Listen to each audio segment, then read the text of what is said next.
All right, we will go ahead. This is a council meeting to host a public meeting on matters requiring approval under the Planning Act. And I'll call this public meeting to order and advise the public that this is a public meeting required under the Planning Act to afford any persons an opportunity to make representation with respect to a proposed official plan or zoning bylaw amendment for the lands known as 4 West Pearl Street. The proposal is for the development of a 3-story apartment building with a total of 23 dwelling units. Before we begin, members of the public are advised that if a person or public body does not make oral submissions at the public meeting or make written submissions to the Corporation of the City of St. Thomas before the bylaws are passed, the person or public body is not entitled to appeal the decision of the Council of the Corporation of the City of St. Thomas to the Ontario Land Tribunal. Further, if a person or public body does not make oral submissions at the public meeting or make written submissions to the Corporation of the City of St. Thomas before the bylaws are passed, the person or public body may not be added as a party to the hearing of an appeal before the Ontario Land Tribunal unless, in the opinion of the tribunal, there are reasonable grounds to do so. Those wanting to be notified of the council's decision should email customer service at customerservice@stthomas.ca and provide their name and address. And those who do not have access to a computer and wish to be notified should call customer service at 519-631-1680, extension 0, and provide their name and information. Does any member of council have a disclosure of interest concerning any of the matters on this agenda? Seeing none, I'll ask the clerk, what method of notice and when was the notice given to the public for this meeting? Your worship, notice was provided in the St. Thomas Times Journal on Friday, March the 18th, 2022. And in accordance with council policies, notice was also mailed to property owners within 120 meters of each of the property that are subject of tonight's public meeting. I'll now introduce Mr. McCoomb, who the manager of planning services, who will provide the background information on the proposal and present the draft bylaws. Thank you, Your Worship. I'm just going to share my screen here.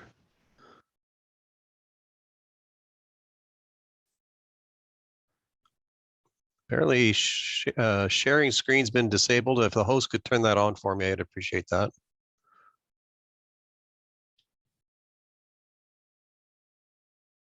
Thank you.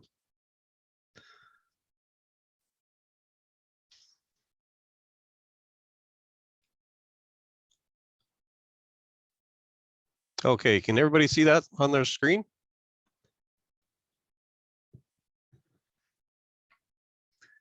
On the first slide, we have the location of the subject lands on the west side of West Pearl Street at its northerly extremity, located essentially between West Pearl and St. George Street. These lands, some of the council may be familiar, used to be the parking lot for the former Valley View home. The Valley View homelands have been redeveloped as apartment buildings, and the proposed apartment is a similar style, in bulk and massing as the apartments that are on the Valley View site. So 3 stories, a very, very similar architectural style. On your screen right now, you'll see a site plan. This is the proposed site plan for the site, with the building being set back a little ways from the road and 2 parking areas to accommodate on-site parking. So there's 2 parts to the proposal that's in front of council tonight. There is an official plan amendment, and the official plan amendment is simply for slight massaging of the limits of the natural heritage area. And then there's a zoning bylaw amendment to implement the proposed apartment use.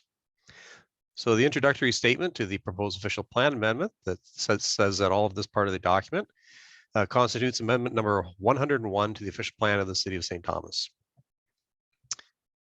And the areas shown on the attached Schedule I and land use plan numbered 101 are the lands that are subject of the amendment. And so we have here the Schedule I, which is a Schedule A land use plan for the official plan.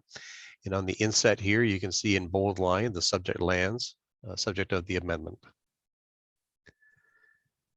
Going on with the amendment states, part 2 states that Schedule A, land use plan, the official plan of the city of St. Thomas is amended by designating the lands numbered 101 on the location plan attached to Appendix 1 to this amendment from natural heritage to residential.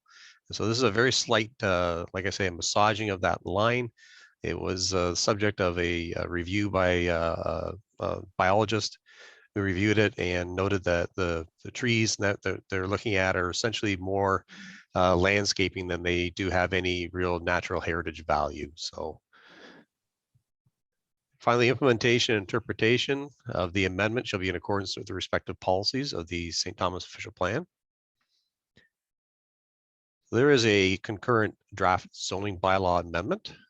And the first part states that zoning map 9 to the bylaw as amended is further amended by zoning the lands shown outlined in heavy solid lines to Schedule A here too as R4-59, and by zoning the land shown hatched on the schedule as NH or Natural Heritage Zone -7. The schedule is going to be added to the bylaw and will be known as Special Zoning Map 9-10. Here is a copy of that special zoning map part 9-10, and you can see the area being proposed to be zoned R4-59. And I'll explain what the H symbol is there for in a moment. And then the hatched area, essentially, if anybody knows this property, there's a bit of a wooded hillside here, and that's being left in the natural heritage zone.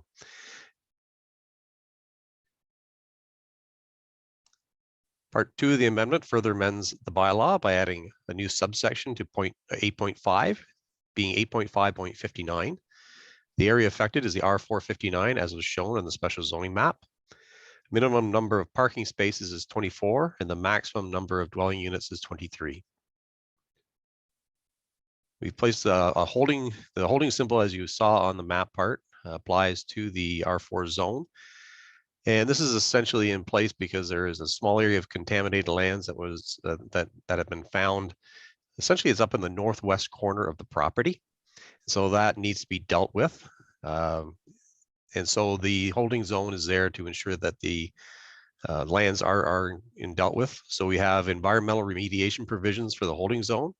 States that to ensure that the environmental concerns are addressed, the H symbol cannot be deleted from the zone until either we get a written report prepared by a qualified person, is filed with and accepted in writing by the city, confirming that the soils meet provincial criteria for the proposed use, or a record of site condition has been issued under Ontario Regulation 153.04, again confirming the soils meet provincial criteria for the proposed use. And the interim permitted uses in the meantime would simply be existing uses. There's a couple of exceptions to the standard provisions of the R4 zone. Part 3 of the amendment deals with the NH-7. It adds a new paragraph 25.3.7, the area affected being the NH-7 as it was shown in the special map part. The additional permitted buildings and structures. This is notwithstanding the provisions of subsection 25.2. Now that 25.2 is a subsection of the natural heritage zone that says that no buildings and structures are permitted. So notwithstanding that subsection, a fence and a sidewalk are permitted in the area affected. And we put this in place as a result of comments that we received from the Kettle Creek Conservation Authority. So in anticipation of the eventual consolidation of the bylaw, we have Schedule B to the amendment, which is zoning map 9. That has been amended to include all the changes made to that map part, including this proposed amendment. And here is that map part 9. Subject lands are right in this location here, again with the noting the changes that are proposed to be made. And that is the draft of the amendment, Your Worship, if there are any questions. Okay, we'll first go to the clerk. And have you received any written submissions on the proposed changes?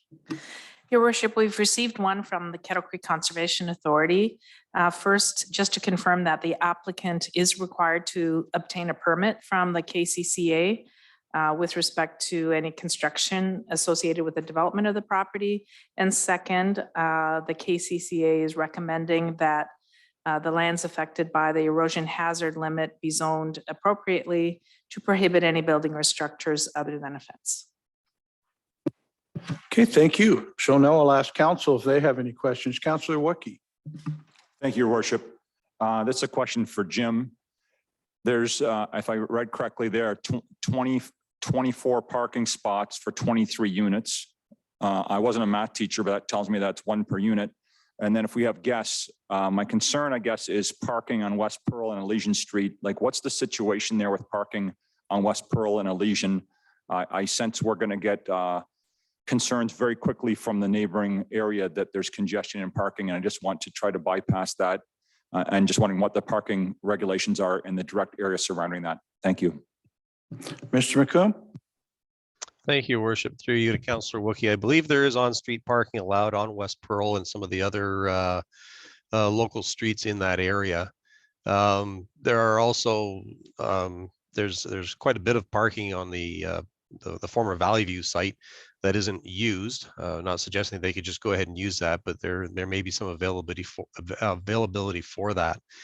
The 1 space per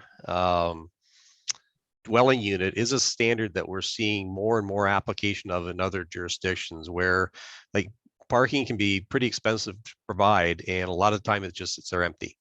So in this case, the applicant is seeking essentially that 1 space per, and so we've put that in the bylaw, and we may see more of this going forward in the future.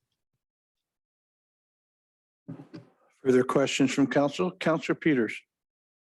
Thanks very much, Your Worship. Jim, I was wondering if you could put the Google map image up for a sec that showed the outline of the property. Councillor Peters, you're talking from the presentation itself? Yes. Yeah, I think it was like the first image that you showed. It showed the defined lines of the property. That one.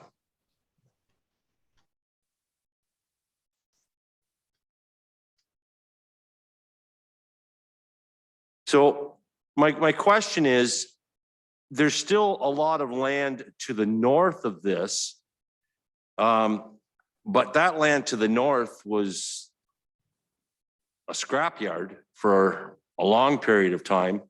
Are we going to see another application coming forward, or is that just going to remain as a stagnated site? Mr. McCoomb?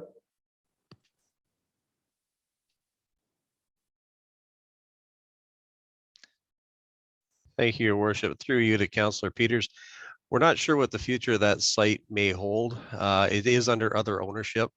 In these lands, when the city decided to sell these lands, the former parking lot, I know there was interest by a couple of groups, and one of them did see if they could try to buy that property and include it with this piece, but unfortunately that never materialized. So there may be associated with the previous use, there may be some contamination issues on that site that would have to be investigated and determined to what degree, and that will likely affect the possible future use of that property. But I can just tell you right now as staff, we haven't seen anything in terms of a possible reuse of those lands at this time. Further questions from council?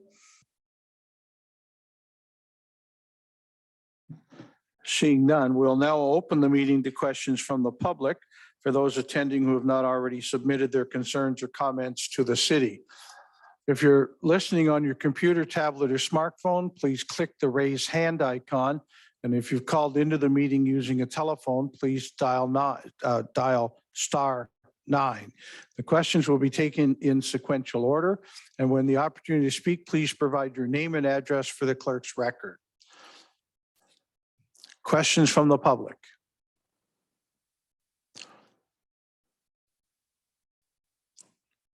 I'll try one more. Any questions from the public?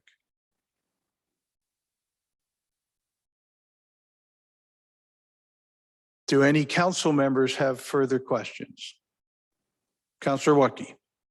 Thank you. Sorry to beat this, but Jim, when you said that there could be parking across the street, is it the same owners that own across the street in this development? Because if it is, that's fantastic. If not, then I'm just curious. Mr. McCoomb? Thank you, Your Worship. Through to Councillor Wookie. No, they don't own that land across the road. That's like I said, that there's a lot of parking over there. A lot of it doesn't get used. And so there would maybe be an opportunity for them to talk to those landowners over there and say if they could possibly use some of it. That could be an arrangement that could be made. And certainly the applicant is free to explore that with the owners of those lands. Thanks, Jim.